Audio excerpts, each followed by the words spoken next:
Bom, chegamos aqui à segunda metade, né, desse double feature, dessa batalha épica de gerações, Open Barbie, Barbenheimer, enfim, chame do que quiser. E aqui para falar do novo filme do Christopher Nolan, tão aguardado aí há tanto tempo, filme anunciado desde que ele saiu da Warner, né, com o lançamento do Tenet, e que chega finalmente aí aos cinemas.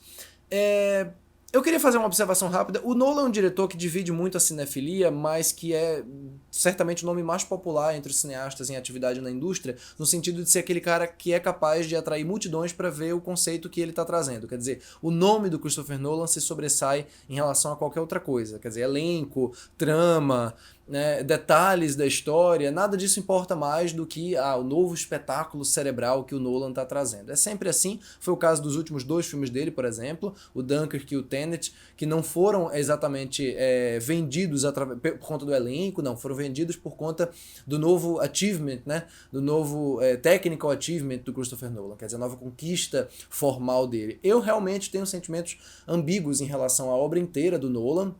Eu gosto de algumas coisas pontuais nos filmes dele, mas de modo geral é um cinema que eu acho sempre muito...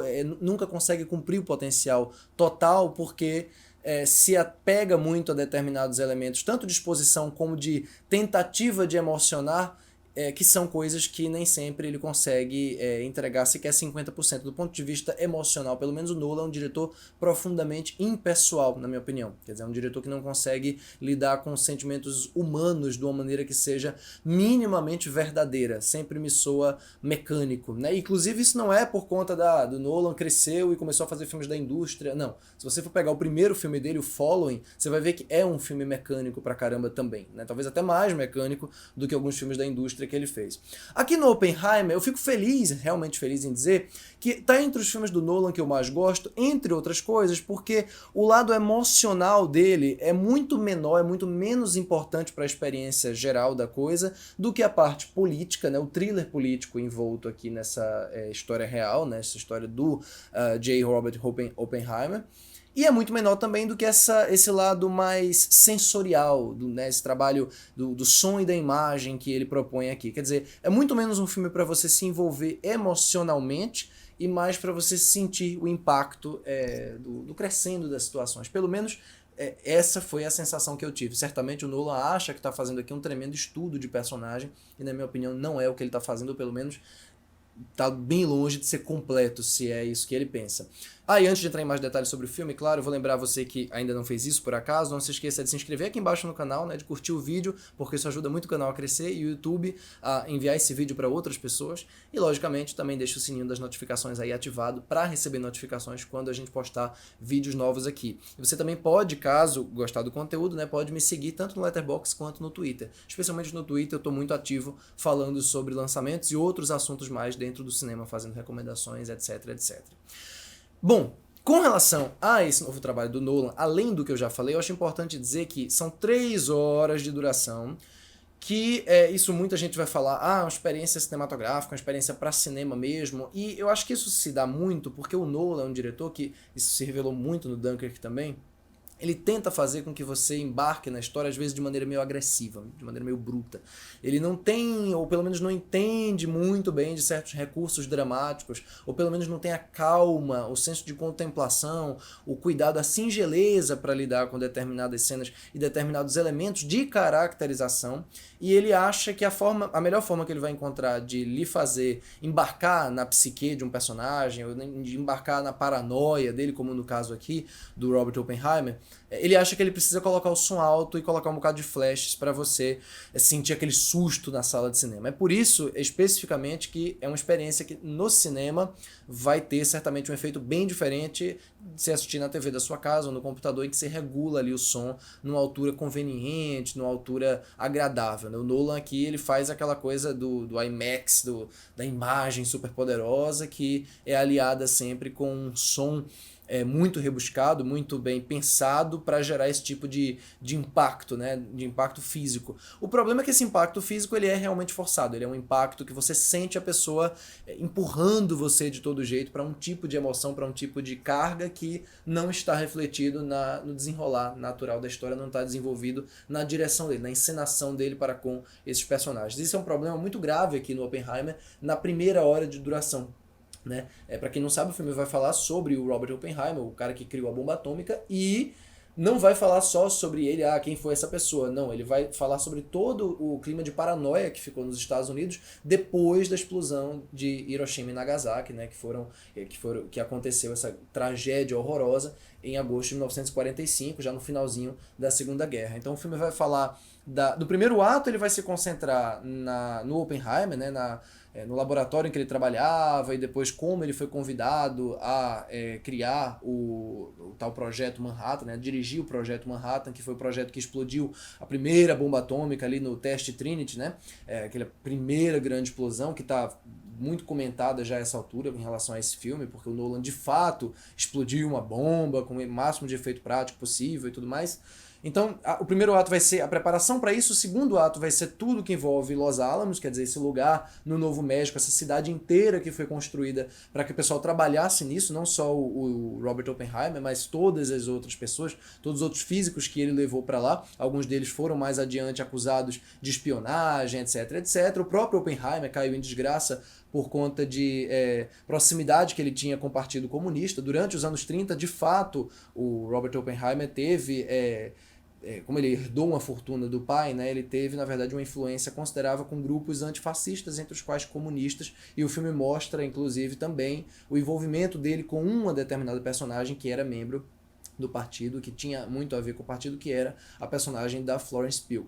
O personagem do Oppenheimer aqui, o Cillian Murphy, né, que interpreta, está muito bem caracterizado, talvez seja um dos melhores trabalhos de caracterização da carreira do Nolan, não só porque a maquiagem está muito boa, ele está muito parecido mesmo, embora não pareça tanto, mas ele está muito bem incorporado, né, na figura do Oppenheimer, as bochechas finas, né, um olhar sempre muito assustado e tudo mais. Mas não só é um personagem bem caracterizado, como tem também uma função prática muito grande na exposição.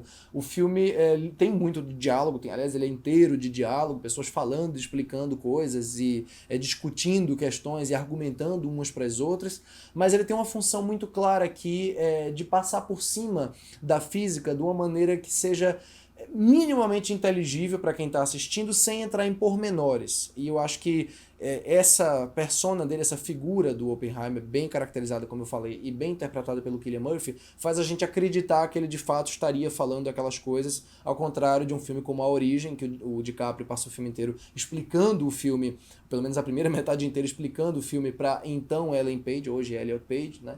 E o Interestelar também tem aquela coisa de um físico explicar para o outro, coisa que os dois já deveriam saber de qual é salteado por estarem ali no espaço. Aqui não, aqui essa exposição me soa, pelo menos, mais orgânica nesse começo do filme. Realmente é uma das poucas coisas que soam minimamente orgânicas nesse começo, porque, como eu falei, a força que o Nolan faz para que você embarque sensorialmente na paranoia desse personagem é agoniante mesmo, dá um pouquinho de raiva até nesse primeiro ato, que é um primeiro ato que se estende durante 45 minutos, mais ou menos.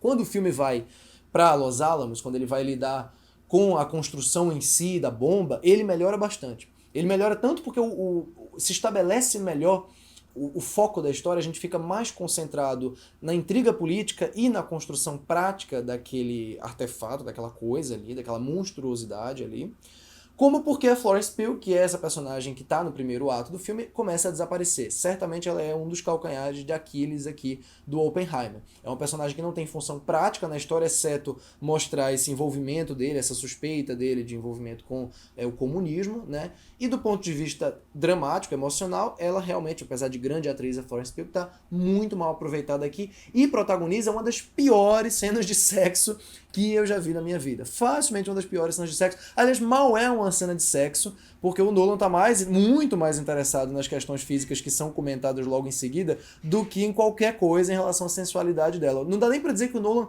objetifica a personagem, porque ele não tem nem interesse pelo corpo dela, né? Ela tá pelada numa cena específica porque sim. Aliás, eu achei até meio burrice aqui do filme colocar uma personagem pelada, porque é a única coisa que justifica uma classificação indicativa rated R, né? Quer dizer, uma classificação indicativa para maiores, o que prejudica, lógico, a bilheteria. Definitivamente o filme não precisava disso, ele não sabe o que fazer direito com isso, e tá no filme só pra tá. A impressão que eu tive foi essa. A Emily Blunt, por outro lado, que faz o papel da esposa do Oppenheimer, tem um papel mais importante na história que vai se revelando cada vez mais crucial lá no desfecho, lá no terceiro ato, que vai tratar da intriga política de uma maneira mais aprofundada. O terceiro ato é de longe o mais político de todos eles, é onde a coisa vai se concentrar inteiramente no legado daquilo tudo que aconteceu no segundo ato, né? Eu acho isso muito interessante também. Essa estrutura dele foi bem pensada por esse aspecto. E a personagem da Emily Blunt realmente vai ser mais importante do que se imagina. Mas, ao mesmo tempo, ele também tem dificuldade de lidar com essa personagem, já que, por exemplo, numa certa altura do campeonato, ela chega para o personagem do Cillian Murphy e diz assim: ah, a gente já passou por tanta coisa. O detalhe é que a gente não viu esse tanta coisa acontecer, ou pelo menos o tanta coisa que envolve ela. Então isso é um problema básico de estrutura, um problema bem sério de roteiro, né? E de drama mesmo, porque o filme está cobrando de você ali um conhecimento, um envolvimento que não tem como ser sentido, já que a personagem dela se resume à esposa que ficava boa parte do tempo sozinha tentando criar o primeiro filho, né? E depois o outro filho, quer dizer, que também são absolutamente esquecidos pelo filme. Eu tô falando tantos problemas assim porque eu quero tirar logo de questão, quero tirar da conversa os problemas que são já desesperados do cinema do Nolan, essa falta de intimidade com as pessoas, essa falta de intimidade com o elemento humano, essa dificuldade absurda de lidar com personagens femininas, né, de uma forma que elas pareçam mais humanas, e mesmo assim, olha que a Emily Blunt faz aqui um trabalho muito bom no espaço que ela tem em cena, no pouco tempo que ela tem em cena, né, e a maquiagem dela também tá de fato muito, muito boa, dá pra se ver isso, principalmente lá nas últimas cenas do filme. Então, essas irregularidades eu meio que já esperava, né, do filme, e nenhuma delas me aborreceu tanto quanto outros filmes do Nolan já chegaram a aborrecer. Felizmente, isso daqui é um filme que tem, à medida que ele vai revelando onde está essa força dele, né? Onde está essa concentração dele, esse foco na construção da bomba, ele vai se tornando uma experiência muito magnética. Eu, pelo menos, não conseguia tirar os olhos da tela, não me distrair em praticamente nenhum momento do filme, porque é uma montagem que não sabe a hora de parar, isso é verdade, é um filme que não tem muita ação, mas tem essa sequência que não é cronológica, né, de imagens e de situações e de momentos que foram um consequência do outro, um foi causa do outro, a gente não sabe exatamente o que foi causa e consequência num determinado momento, mas à medida que as peças vão se encaixando, o filme vai ganhando uma propulsão rítmica muito boa. A trilha sonora, inclusive, é muito forte, ainda que ela seja excessiva, né? É uma trilha que não sabe a hora, de novo, de ficar em silêncio, de deixar a gente contemplar. Mas do ponto de vista da música em si, é um trabalho musical bem interessante do Ludwig, que é o compositor que está com ele desde o Tenet, e que remete muito ao trabalho do Hans Zimmer. Não tem muitas diferenças, na minha opinião, entre a trilha do Oppenheimer e a trilha da Origem, por exemplo. E do ponto de vista climático, né, da forma como ele carrega você para o clímax, como ele estende o máximo que ele pode a explosão, no sentido, né, a explosão eu falo realmente nesse sentido de um grande acontecimento, também explosão, mas não só a explosão, tem outro acontecimento mais adiante no filme que tem a ver com isso. Ele faz essa trilha, essa montagem trabalharem em conjunto de uma forma muito legal, de uma forma muito eficiente. Chega no desfecho, na sequência final, nos últimos 5 minutos, e você realmente está assim, vidrado, assim, impactado com aquele arroubo, né, visual e sonoro do Nolan. Acho que nisso ele trabalha muito bem, formalmente aqui. É um filme robusto, é um filme que enche a tela muito bem. Ele se justifica numa sala IMAX, tanto do ponto de vista visual como sonoro, sobretudo nessa segunda metade. E a tal cena explosiva é fenomenal. A sequência em si que leva até esse momento assim, beira o sublime, eu diria. Dentro da filmografia do Nolan, eu tô conseguindo pensar em poucos momentos que se igualam a isso daqui. De um ponto de vista assim, de sentir que você está testemunhando uma coisa histórica, né? Como se você estivesse vivendo em tempo real, quase sendo transportado para aquela realidade. Isso aqui eu acho que poucas vezes ele conseguiu fazer. Então é com esse elogio rasgado específico a essa parte do filme, e também vale lembrar, a parte inteira que lida com a política, ela é bem pensada, ela tem um tratamento de tensão, de thriller, que o Nolan lida melhor do que a parte emocional, como todo mundo já pode imaginar. E isso se deve também à interpretação excelente do Robert Downey Jr., que eu vou ficar muito surpreso se não aparecer forte aí na temporada de premiações. Né? Ele faz um personagem muito importante, cada vez mais decisivo para a história, que eu realmente não quero entregar muito sobre ele não, porque eu gostei demais dessa participação desse personagem. É um filme que tem inúmeros atores fazendo pontas, né? Tem personagens aqui que aparecem e desaparecem, grandes atores, atores inclusive oscarizados, alguns deles nem tão grandes assim, fazendo pontas, né? Fazendo participações mínimas no filme, que me surpreendeu também. Quer dizer, mais uma vez, o nome do Nolan é mais importante do que qualquer ator aqui envolvido. Então, eu gosto do filme. Eu gosto. Apesar dos problemas, eu gosto. Eu acho que ele tem um sentimento de autoimportância que se justifica na história e se justifica na forma.